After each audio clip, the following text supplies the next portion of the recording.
Welcome as everybody joins us and gets their audio connected. I want to welcome you to the next installment of the Meet the Physicians web series hosted tonight by our wonderful colleagues at the Osteopathic Medical Colleges. So excited to have everybody here tonight.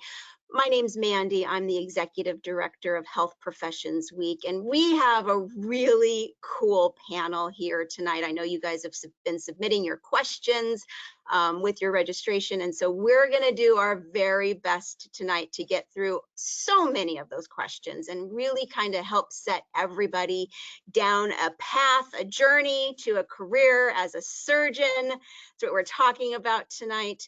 It is my pleasure to welcome back to our third Meet the Physicians panel, Dr. Holly Waters. She has moderated and helped us through this journey all year long, and so we're thrilled to have you back tonight. With us tonight, we have some other able-bodied staff members from the colleges of both podiatric medicine and osteopathic medicine. We are excited tonight to have Dr. Helene Cameron with us, Dr. Jen Bassett, and Regina Bowman-Goldring. We are going to be in our chat panel. We're going to be answering the questions that you guys put into the chat.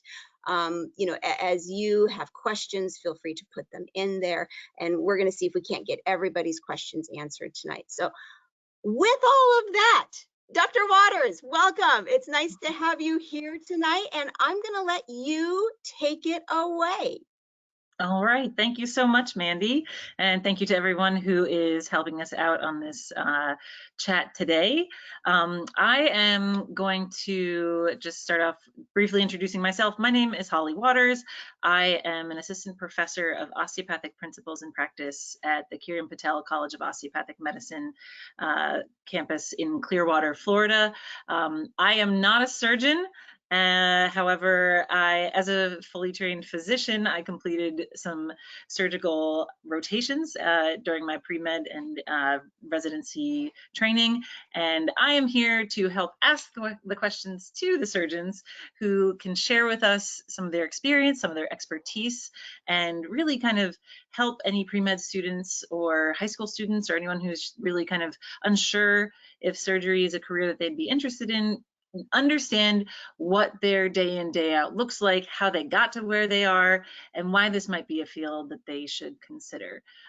So we're going to start out with the panelists introducing themselves. So I'll start with Dr. Lee, as Dr. Champion hopefully can get connected to video, but in the meantime, we know that she's here and is able to answer questions, and we're so grateful for you to be here, Dr. Champion. So Dr. Lee, can you tell us where you went to school, kind of summarize your residency training for people who don't necessarily know what a surgical residency looks like, especially in your field, and what your practice is sort of like today? Oh, perfect. Yeah, thank you guys for having me. So having this opportunity to kind of educate these students' perspective of future medical professions. So for my training, you know, I did 4 years of undergrad out in Massachusetts at Clark University. And at that point, you know, I thought about medicine. I wasn't too sure. So I decided to kind of go to a separate program afterwards in nuclear medicine. So I kind of went to think about post-bac programs, but I decided to do a certification in nuclear medicine. So I did that for about 2-year program, worked as a nuclear med tech for about 3 years. So just like you guys are, you're thinking about medicine and what careers and what pathways to kind of pursue. So at my program where I worked at the hospital in Boston, I shadowed a few doctors, a radiologist that I work with on a daily basis, but also other professions. The one that kind of piqued my interest was I shadowed a podiatric medical residency program at Beth Israel Deaconess Medical Center in Boston. From that experience, I was able to kind of learn about the profession as a podiatrist. What is a podiatrist? And what that is pretty much is a foot and ankle specialist who is a physician, who's a doctor, who's able to perform practice on patients, treat them medically, medication-wise, doing procedures, but also being a surgeon as well. So from there, after I piqued my interest, met a mentor who wrote a letter of recommendation for me. And from there, you know, everything kind of tied in. I went to Temple University in Philadelphia, and after that, 4 years of medical training. Went on to a 3-year residency in Cambridge Health Alliance in Boston. And so once you're done with your 3 years residency, your first year pretty much is intern year, where you're learning multiple different specialties, like you're doing ER rotations, medical rotations, dermatology, infectious disease, all these other rotations where you're learning quite a bit of not just foot and ankle, but also the whole body. And then as your second and third years progresses, you're still doing some outside rotations, then you start focusing on more surgery. And that surgery can be in orthopedics, it can be, of course, focused on podiatric medicine, which is foot and ankle. So once you're done, you can go out and practice on your own, find a job if you like. I chose to go on to do a fellowship, which is another 1 or 2 year of training, where you can subspecialize in sports med, which I did, or you could do reconstructive surgery, you can do limb salvage. There's so many different opportunities out there. So in a sense, that's my path. And right now I practice in an orthopedic practice. We have 2 podiatrists. I'm one of the main podiatrists here. And, you know, just usually I work about 5 days a week. 3 days are usually in clinic and 2 days are in surgery. And that's where I'm at in my career right now. So yeah, thanks for having me. Excellent. Thank you so much, Dr. Lee. Dr. Champion, can you tell us kind of your training journey and what your practice is like currently? Yeah, and we are currently trying to get my computer up and running, so thanks for your flexibility and patience. But my name's Carisa Champion. I actually trained at Nova Southeastern University back when that was what it was called, at the Fort Lauderdale campus. And before that, I went to Florida State University for 4 years, obviously, and then kind of had a little bit of a non-traditional path after that. I knew that I wanted to go to medical school and that I wanted to go specifically to a DO school, but I was also interested in law and a master's of public health or the public health field. And so long story short, I approached, at the time it was called NSUCOM, and asked them if they would consider allowing me to pursue all 3 at the same time. And I took the LSAT and the MCAT and got into all 3 of the programs and enrolled simultaneously in law school, med school, and my master's. So I did 6 years at what was then NSUCOM. And that was crazy, as you can probably imagine. And then from there, swore to myself I was not going to like surgery, but ended up loving it. And so pursued my surgical training first in Philadelphia at Suburban Community Hospital, which then another, I guess, not traditional path is that my program actually did close after a few years. And so I was transferred down to the University of Florida to finish my surgical training. And so I finished general surgery residency last year. And then this year, I'm almost done with a cosmetic surgery fellowship. And then my co-fellow, who's also one of our panelists tonight, he is going to be here in about a second. We were actually just seeing a patient together who had a surgical emergency. So that's another reason that we're a little late tonight. So again, thank you so much for having us and for your patience. But we're excited to answer questions because I think between all of us, there's a lot of different ways that you can pursue surgery. It doesn't have to be one cut and dry path. All right, thank you so much, Dr. Champion. That is quite the non-traditional route. So one thing I would like each of the panelists to kind of weigh in on is, what is a common misconception that you find that the public has about your particular field in surgery or surgery in general? I guess I can go first. I think the misconception for podiatry, I think, is a lot of times students or the public, in a sense, don't know that we are actually doctors and we can actually operate and do surgery. I think a lot of the students and the public think initially, you know, we do deal a lot of it of diabetic nail care. So we do quite a bit of that because there is a need for that. So we're treating these diabetic patients and in regards to preventative medicine. So they come in every 3 months. We do debride or sharp debridement of their toenails. It's kind of like cutting their toenails, but that helps to not just look at their feet and their nails, but also to look at their foot in general. So if there's any open sores or wounds, we can kind of prevent them from going to the ER because we can treat it locally there as a specialist, but also, prevent them from having an amputation, which, as you guys know, there's a huge increase in diabetic population out there. So I think that's one of the misconceptions, but we are doctors, we are surgeons, and we do go to medical school like DOs and MDs do as well. Just a different path, like you said, Dr. Waters. Mm-hmm. How about you, Dr. Champion? Is there a common misconception about cosmetic surgery or about general surgery, since you just completed your general surgery training? Well, I wanted to see if it's okay if the other surgeon introduces himself, because he also has a completely other path as well that I think there's a lot of misconceptions about. All right. Well, welcome Is that to all right? Absolutely. Welcome to our third panelist, Dr. Krutyansky. Is that how you pronounce your name? Yes. Okay, so I don't know if you got to hear Dr. Champion's introduction, but I'll just repeat the question overall. So if you could talk about how you came to medical school, where you went to medical school, what your surgical training was, and now how you've come to become, I guess, a fellow also in cosmetic surgery. Yeah, so my story and background's a little bit different. So my surgical background is oral and maxillofacial surgery. I actually went to dental school first. And when I went to, the reason why I went to dental school is, one, I enjoyed working with my hands. And when I played hockey, I always felt like nothing else existed, on the ice. You're kind of focused in the moment. And when when you were drilling a tooth or when you're doing surgery, those are kind of the same things. When you're really focused on a patient, you're operating, nothing else in the world exists. So that's I got that same feeling when I was doing dentistry or doing surgery. So that's how I got into it. My mom was also a general dentist, and I thought I would have, guidance in a career. So it made sense at the time.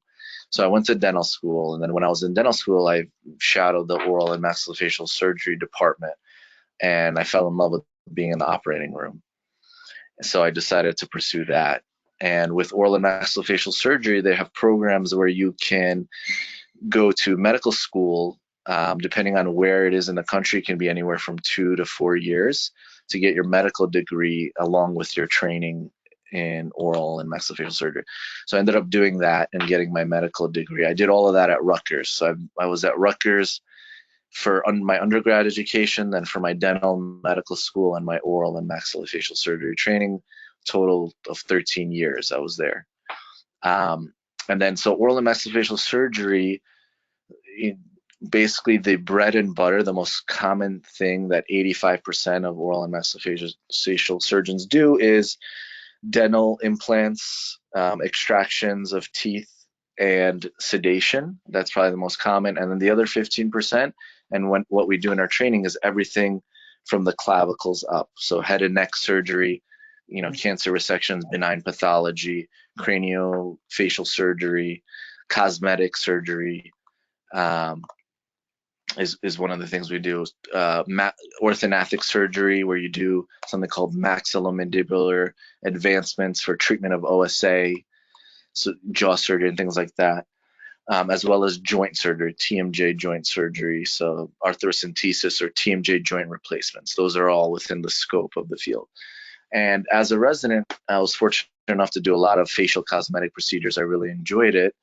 And getting my medical degree, I wanted to pursue cosmetic surgery. So that's how I ended up here, where I'm at now at Tulsa Surgical Arts, doing cosmetic surgery training. Excellent. 3 quite possibly as different as possible pathways to surgery as I can imagine. So for Dr. Champion or Dr. Krutyansky, if you could tell us about any misconceptions that you commonly come across for either your field or your background or your practice as surgeons.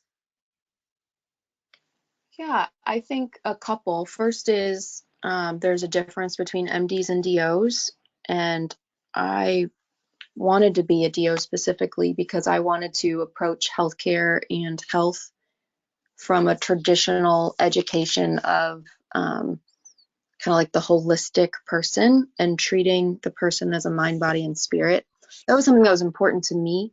And I always advise pre-med students to go after what's important to them, but that was really important to me. And I think I've had a lot of people approach me and say, well, isn't it harder for DOs to get into competitive specialties? I mean, my residency was half DOs. My first residency was all DOs. So I think that those stereotypes have become pretty much a thing of the past. There's a couple, maybe 3 or 4 specialties that there might still be some more difficulty in getting into, but for the most part, being an osteopathic physician is amazing. And I don't feel like I've been limited whatsoever. If anything, I feel like I have gotten ahead with my patients because of the training I've received. I feel so much comfort in being able to examine my patients, touch my patients, relate to my patients, and I attribute that to my training during my medical school at a DO school. And then I think you want to talk about being in like maxillofacial surgery, because I know everybody asks him all the time, like, aren't you just a dentist? Are you getting any luck with that? Sorry, we're trying to get the video to work so you guys can see us as well. But yeah, that's definitely something that you hear a lot, even out in practice. A lot of oral and maxillofacial surgeons always get asked their background, you know, how they are doing what they're doing now, and having that dental degree definitely makes the outside community, you know, think, oh, you're just a dentist. But when you train, maybe 85% of oral maxillofacial surgeons in private practice just do the bread and butter things. But the people that work in hospitals, academic centers, and where you're doing your training, you know, some places you'll be like, where I trained, we were the primary cleft team. We did all the babies' cleft lips and cleft palates. It wasn't plastic surgery at our hospital. We were the ones doing it. And then there's some hospitals like in Champaign, Illinois, like the OMFS department there is they're the airway team. So they do all the tracheostomies for the hospital, and they don't have any ENT or plastics residents there. So the resident where they're training there, I mean, they're doing so much, and they actually help the ENT surgeon, plastic surgeon, so they really get a full scope experience. So depending on where you are in the country, where you do your training, obviously it's different. That's, you know, when you get to that point where you're looking at residency training, that's kind of important, something to look at in terms of where you go. You want to make sure it's the right niche for you and the right training for you as well. Excellent, thank you. That reminds me of the podiatry residence at the hospital that I was a resident at, where the entire staffing for the orthopedic department and at a level 2 trauma center, that was a pretty important job.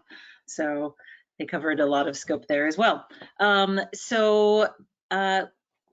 Looking at what your days in the OR look like, can you each kind of touch on your overall flow, maybe kind of what's a typical day in the OR for you? Yeah, I'll go first. I think it varies for me, at least, depending on what you're doing. So in my practice, I do a little bit of everything, but I do a lot of reconstructive surgery in foot and ankle. So I think if you're doing, like, say, a hammer toe surgery, a patient comes in with that, or some ganglion cyst, which I'm doing tomorrow. So some of those cases may take, you know, 30 to an hour, 30 minutes to an hour, where some cases I'm doing, they may be like a big diabetic Charcot reconstruction, which could take, you know, up to 6 hours. So it really depends, because you're putting a frame on that patient. The other day, I did a complex case where a patient had severe AVN of her talus, failed all conservative treatment, needed a total ankle replacement. And we had to kind of, in a sense, do an off-label use on a product for her, where we had to build a 3D printed custom talus. So a talus is, I can show you guys real quick on this model. So a talus is this bone right below the ankle joint here. So the patient actually had to get their ankle replaced. We put this in, but we had to replace this whole talus. So we're actually taking this bone out and putting it in.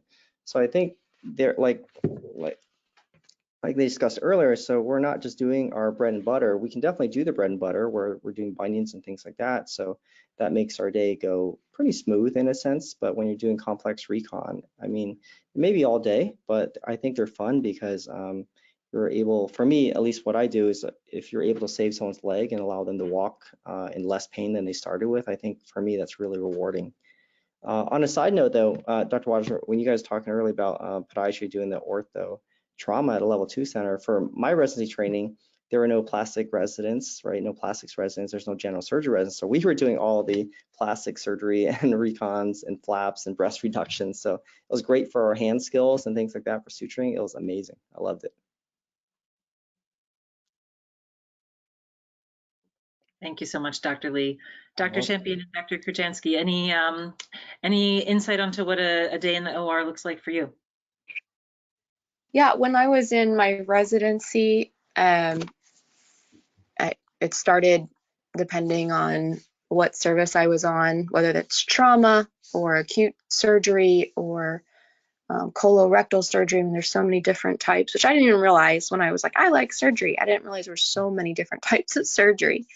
So depending on the service, you'd start somewhere really early in the morning, which I'm sure you experienced when you did your surgery rotations during your intern year and all of that. But we'd start early in the morning, we see all of our patients, and then we go into the OR and we could do anything from a cardiac bypass to a kidney transplant to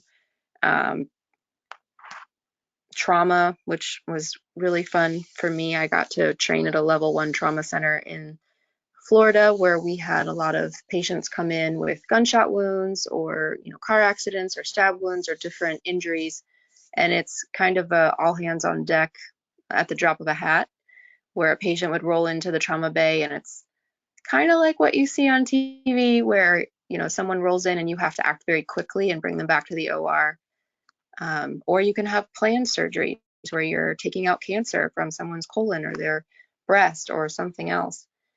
So really it just depends, and typically we'd be in and out of the OR all day. Now in our fellowship, we're doing all types of different things, whether it be reconstructions or abdominoplasties or facial surgery or hernias. I think tomorrow our first case is a hernia. But we get to do a lot of really fun things and cool things too.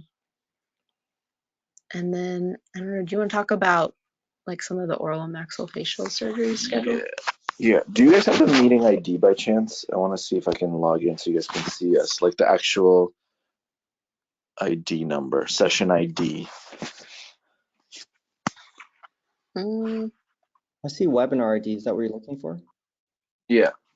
It says 366-205-051. Say that one more time. 366 dash 205 -051. Okay. This is our last ditch effort, y'all. We're really trying.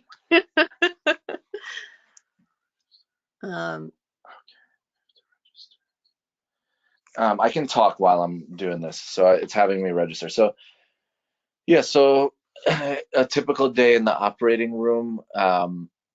So depending on the level of training that you're as a resident, the chief residents, when I was a chief, I was mostly in the operating room all the time. On my program, we had block time 4 days a week.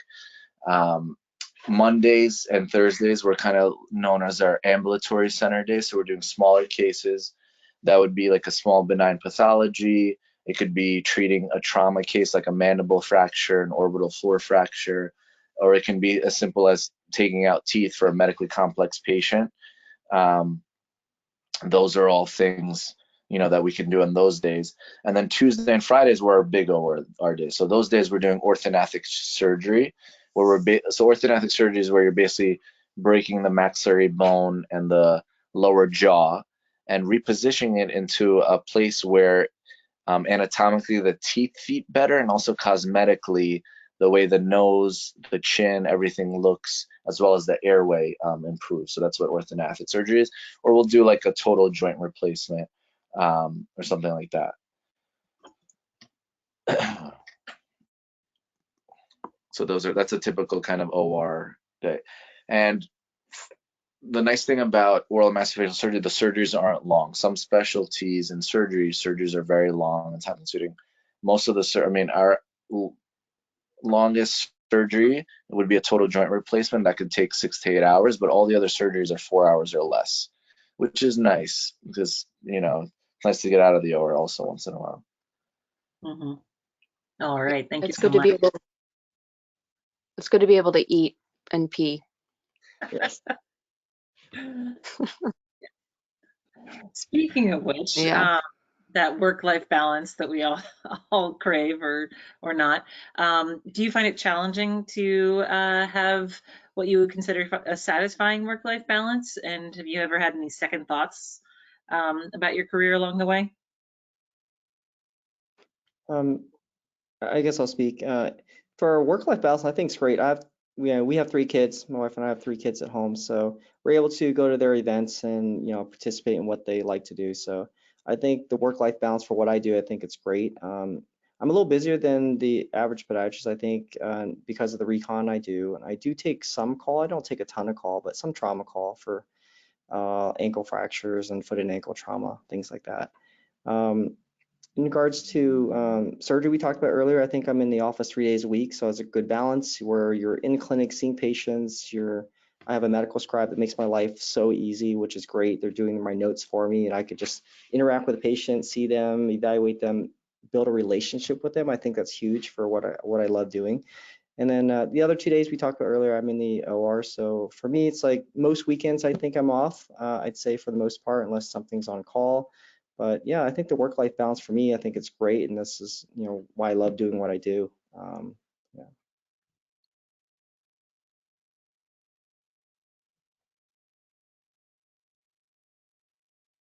All right, Dr. Champion, Dr. Krutyansky, if you, let's see, I think Dr. Champion, it looks like you're muted. Oh. There. I just learned to unmute. Go ahead. I'm so sorry. No worries. We have tried, just so y'all know, so we're just, I guess, gonna have to talk to y'all, but hopefully if there's ever anything we can do in the future, we'll be able to figure out a way to get on video. But as far as work-life balance, I think that's a really, really important question. And a lot of medical students and pre-med students have that as a real big deciding factor, which I think is great. I think everyone has their priorities, and I think that's a great one to have. I think for residency, it's a little different than after residency. During residency, work-life balance is not impossible, but it's definitely a lot more difficult in a surgical specialty, I think. As far as the hours that you need to be at the hospital, I'm sure that y'all experienced that as well when you were doing your surgery rotations. It's just kind of a different culture and lifestyle of being at the hospital and being there for the patients. And a lot of the patients are really sick. So, if something happens, they need to be taken care of, and that kind of dictates our schedules during residency. I think during residency, it's really important to make really good habits that prioritize your health, but that is a little bit more difficult. I can say that after residency, a lot of that has been alleviated as far as the time that we're required to be in a certain place or taking care of patients. It's still definitely a proponent of it. I mean, we switch off call every other weekend and we get called in. So it's still a part of our lives, but it is a lot more manageable once you're done with your training. Do you want to add to that? Yeah, I think one of the things you guys were asking was any regrets. I don't think I would say I have any regrets to joining surgery, being in the surgical field, but there are moments, I think, in anything you do in your career that you're like, oh, am I meant for this? So you'll have days, everyone has ups and downs, and I've had days where I'm like, wow, can I really do this? Even starting fellowship, when you're first starting out something new, there's moments where like, I don't know if I can do it, but if you have good support, you talk to your peers, it's important to have good mentors and friends that kind of guide you through things and push you. But you're a human being. There's going to be times where things aren't easy, but that's what makes it fun, when you do difficult things in life that aren't easy and you make it, you get it done. and it actually feels so much better when you accomplish something that you didn't think you're capable of doing.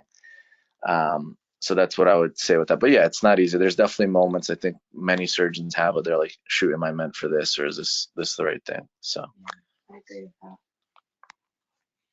Absolutely. Thank you so much for sharing that. So looking back to the things that sort of helped you succeed, if you could kind of give yourself advice or go back and change anything from your training, what advice would you give your past self to make your future a little bit easier while pursuing surgery? I think that's a challenging question because everyone has their own path, right? So I think for each of us, all our panelists here, I think we all got to where we are because of the path we chose and what we took, whether that's direct or if that's through doing 3 programs at once. That's amazing. But we all get there a certain way, so it's hard to kind of go back. And I mean, sure, if you had more time to experience more or maybe visit more specialties or do more volunteer work, maybe you could have got in a little sooner or whatnot and cut some time off of your schooling. But I think it's that all that experience that you've gained throughout your career doing jobs or work or relationships, I think that's kind of helps you to become who you are. And that's what helped me become who I am today. So it's hard to kind of go back and say, I wouldn't do this or I would do this slightly different, So I think I'm happy where I'm at right now. Yeah.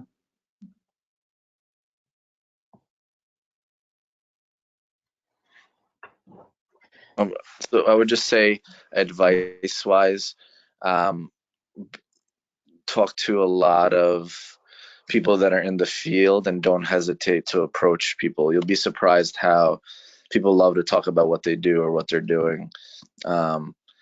Just go out, even people in the community, like you can literally call different offices if it's a type of surgery you want to see, and just see if you can talk to the doctor there and see if they'll let you shadow, or if you're in college, or if there's programs that you want to do, you literally just have to go and check it out to kind of get an idea. I think one thing that I regretted maybe when I was younger is I was more hesitant, afraid to talk to somebody.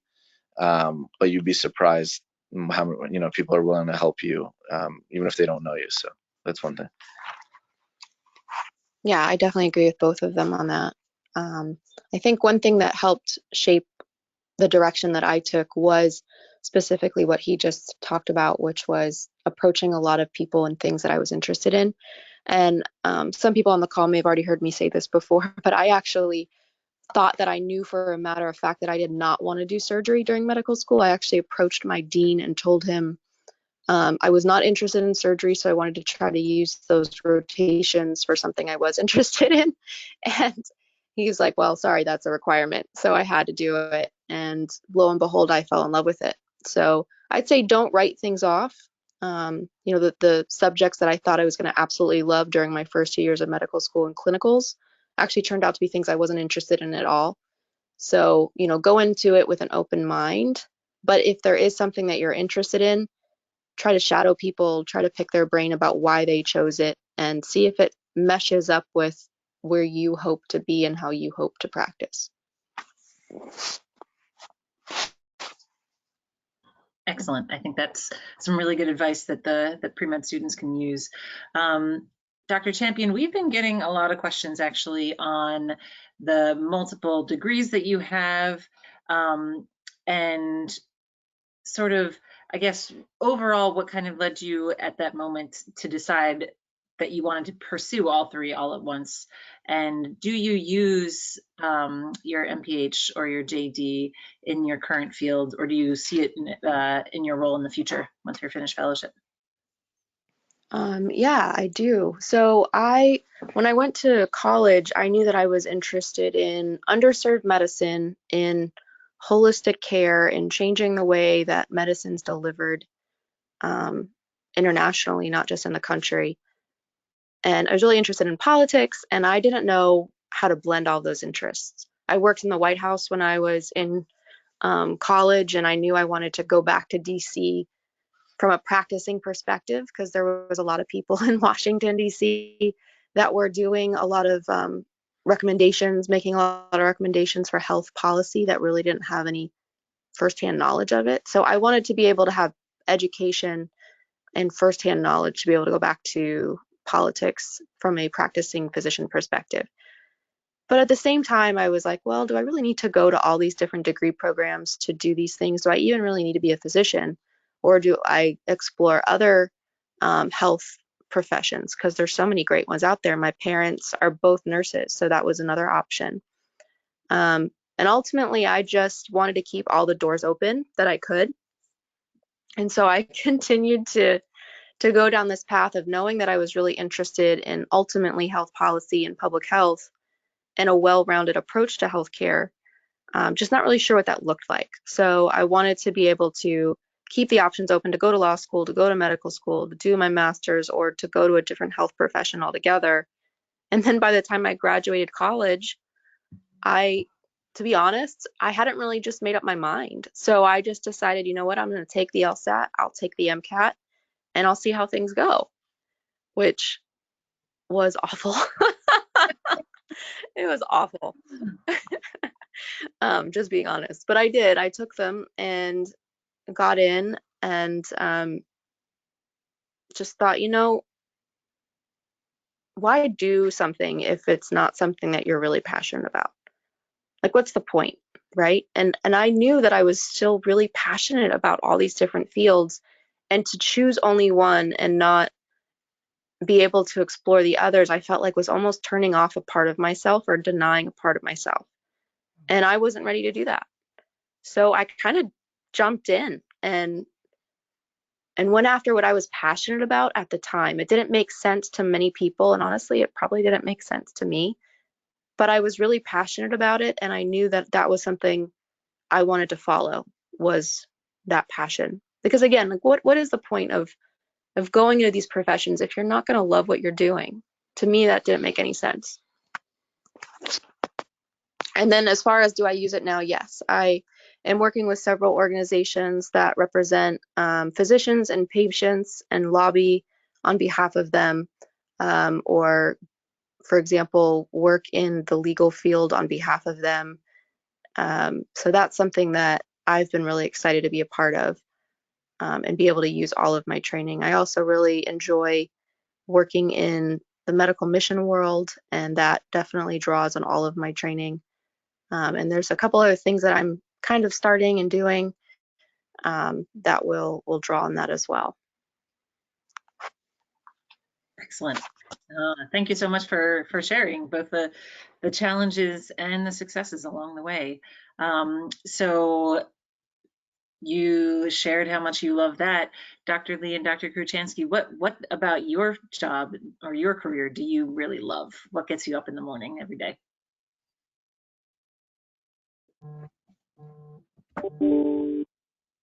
Yeah, for me, I mean, I think it's like she said earlier. I think it's you have to have a passion. For me, I have a passion to help people, help them continue walking. So I think for me, that's my huge passion. I teach a lot of students, I mentor a lot of students as well. Getting into any profession, whether it's like MD, DO, DPM school, nursing, nurse practitioners. We employ a lot of amazing medical assistants who are, you know, fresh grads who are thinking about medicine but not sure, just like a lot of students on this call here today. So they're trying to figure out their own path. So they come in, they work for us for a little bit as a medical scribe or a medical assistant. They learn about my profession, orthopedics. We have a PA at our office. Just to gain knowledge in medicine, I think it's huge. And that's one of my main passions is educating people not only about podiatry and what I do, but also in general about medicine. Because for me, if you're able to help patients, that's great, a US provider. But if you're able to educate students who also are going to be future providers, to educate them on what we do and how to help and treat patients, I think it's going to go so much further, because we're able to help a huger span of people and patients in the future. So that's one of my main passions is helping patients and education.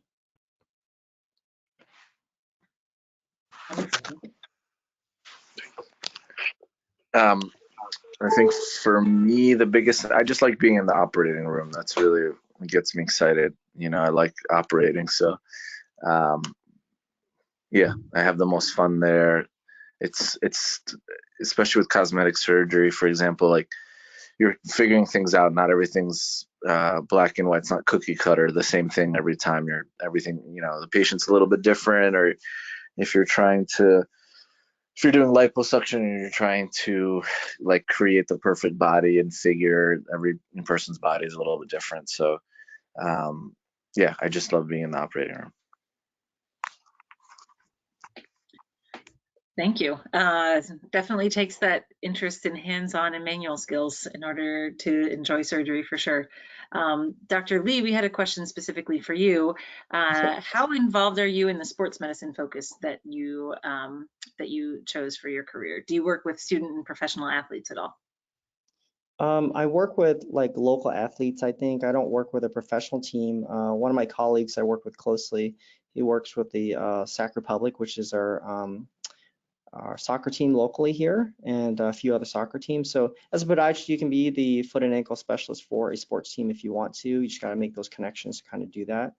For me, I think the sports med was, I played a lot of basketball when I was younger, so podiatry kind of piqued my interest with, ankle injuries and things like that. As you guys know, if you guys follow football, the NFL, this year alone, there's been 4 to 5 major Achilles tendon ruptures that have occurred in major profile athletes like Aaron Rodgers and Kirk Cousins. So they're undergoing the new minimally invasive Achilles repairs. I actually do these repairs all the time, and that's actually one of my favorite surgeries. So you're able to go in there and make a small incision and fix these ruptures, get them back sooner. Aaron Rodgers, I mean, he's definitely going above and beyond in regards to his recovery, I think, but we'll see. I'll see the test of time if that works out for him. But yeah, I think as a podiatrist, you can definitely work in working with athletes and sports teams and things like that. Excellent. Another interesting facet of podiatry, sports medicine. So what would you say for each of you is the role of research in your career thus far, either in medical school, residency, or currently?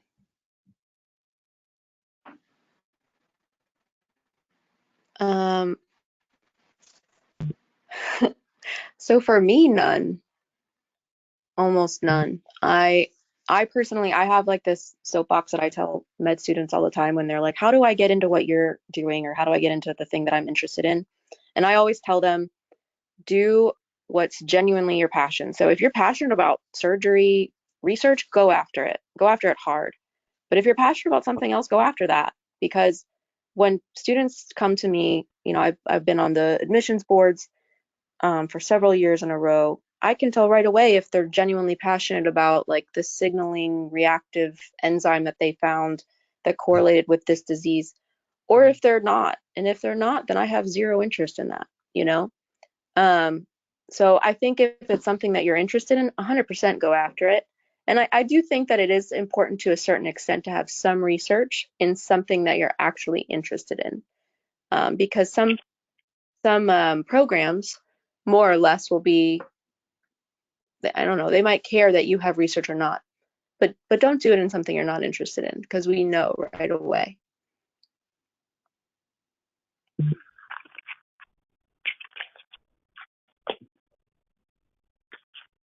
So I'll talk. So research in podiatry, I think there's many avenues if you're interested, just like Dr. Champion said. So you have to have that focus and interest because it is a lot of work. It's a lot of data collection, data entry, and then of course writing something up and submitting it either to a journal or doing a poster. So there's definitely a lot of venues in podiatry where you're able to do that either through our journals or through our national meetings, which we have annually, where you can put up a poster or submit a manuscript. Most of those are done usually, I would say, you can do it as a med student. I've had med students reach out to me or other colleagues who are doing some research because they have a little bit more time in between their studies. As a resident, you can also do that as well if you have the capacity to do it because, like you said earlier, long hours. So it can make it challenging, but if you find the time and dedication, I think it's definitely there.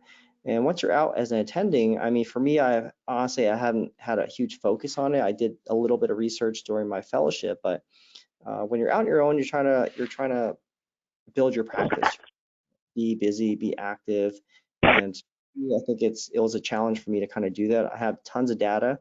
I have a fellowship I'm hoping to start next year in foot and ankle reconstruction. So hopefully my fellow can collect a lot of the data that I accumulated over the years and kind of do a research paper or a publication on it in the future. But there's definitely a possibility out there. All right, thank you very much. We only have time for maybe a couple of brief questions. So what do each of you do to stay calm and collected while you're operating? Or during any medical emergency or extreme situation? It's hard, so medical emergency situations, I mean, for anybody, even the most experienced people, it's hard. But one thing is, as you get more experience and you have things that happen, you become more calm in situations. Even like as a surgeon, when you're first starting out and you have a big bleed or a vessel bleeding, you react differently compared to when you finish. So it takes, one thing is just experience. I mean, it's normal to react like that. I mean, some surgeons I know, take propanolol and they are more relaxed. I mean, that's a real thing that people do that. But I think part of it's just trusting yourself, being confident in yourself, and that takes time to build. But the more and more you do surgery, the more experiences you have, you just get better and better with confidence, and when situations do happen, you trust your skills that you'll be able to manage it in the moment. And it's just staying calm and thinking, about what the worst case scenario would be, and being prepared, I think, is really important. For when you're doing a surgery, you should always be prepared. Like, what's the worst thing that can happen, and what am I going to do? Because if you think about it ahead of time, it's a lot easier to deal with it after, too. Thank you very much. Yeah, I definitely agree. I think not really looking for what the disaster could be, but just being prepared for it. So going into surgery, having plan A, plan B, plan C, just in case. For me, sometimes it's equipment failure. Sometimes the equipment doesn't work the way you want. Or something gets contaminated in surgery, so you can't use their product, or you have to move on to the next thing, or what's available on the shelf. And knowing how to navigate through those situations, I think it's key. There's always going to be stress involved, but the more experience you have, the more practice you have, the better you're going to get at it. And when I train my residents, that's I kind of see where they grow as their second year, then they become a third year. You can kind of see they struggle at first because it's all new to them. And you as a mentor, as an attending, you want to make sure that they're able to understand and learn from these mistakes. You may let them make some of these little mistakes, but their goal is to hopefully learn from those little mistakes and never make it again, and get better and improve from that. So yeah, so it's stressful, but it's also fun and very, very rewarding. I too love surgery, and I would love to be in the OR 4 to 5 days a week if I could, but that's not reality. But yeah, it's fun.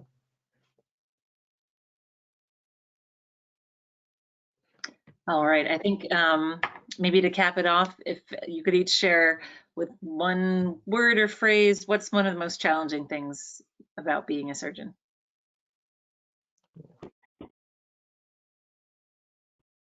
I'll let you guys go first.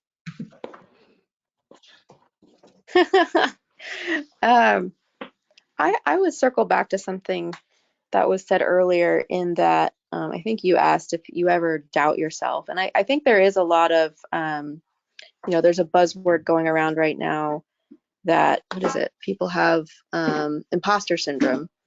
And I think that, talking about having experience in surgery and having confidence in your skills, it's a balance between, getting enough experience to where you no longer have that imposter syndrome, or at least are able to temper it more. Because you're dealing with people's lives in your hands nonstop, and I think that that's something that we can take for granted sometimes, but need to not do that, obviously. So for me, it's been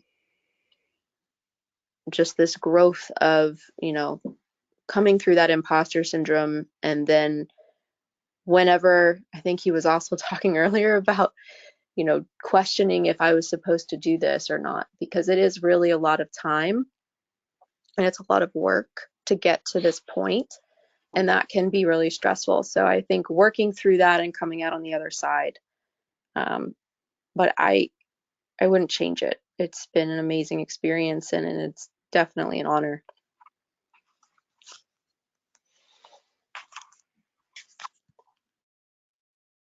Dr. Lee, any particular challenges?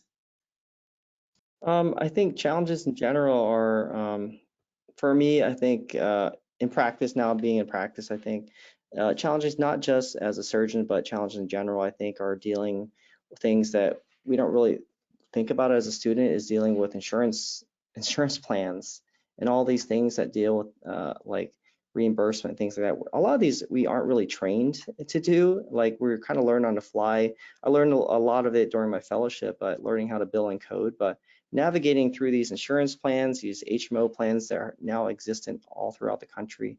I think for me, that's our biggest challenge, because these insurance plans are preventing us from allowing us as providers to treat our patients the way we want. If we recommend an MRI or a procedure or something for a patient, and insurance says, well, you haven't met A, B, and C yet, so the patient's recommendation that you recommend for the patient, that MRI is going to get denied. So for me, I think that's the biggest challenge, is dealing with insurance plans and things like that. One of the major issues I think I have in medicine in general. Overall, I think it's worth it if you're willing to help people. Mm-hmm. And that could be an entire separate medical training and another series of webinars. But all right, it's 8:01. So I think, well, at this point, we'll thank our panelists profusely for sharing their wonderful expertise, their journeys, their advice. It has been extremely illuminating from three such unique and varied perspectives. So we are so grateful to have you. And thank you all for tuning in. And I'll pass this back to the Explore Health Careers staff to finish us off. Thank you again, all of you working through the technical issues on the back end while answering questions. You guys are amazing. Thank you so much. I mean, we answered a ton of questions in the chat. I mean, some like really specific stuff, and we didn't get to everything, and I apologize. We're never going to be able to get to everything. If you still have questions, you are absolutely welcome to reply to any of the Health Professions Week's emails that you may have gotten as reminders for this event. I won't be able to answer all of them for sure, but what I can do is get them to the appropriate staff at the appropriate associations so that we can answer those questions, because that's what we're here to do tonight. So for everybody in attendance, tomorrow you will get a link to the recording, so don't worry about that. For everybody who's watching this on YouTube, thank you for joining us after the event. And again, if you have questions, reach out. We're happy to continue to point people in the right directions. And with that, I'm going to say thank you and good night. And we will see you all again the next time we host one of these fantastic Meet the Physician webinars. All right. Thanks, everybody. Bye. Bye. Thank you. Thank you. Thank you. Good night. Good Good night. night.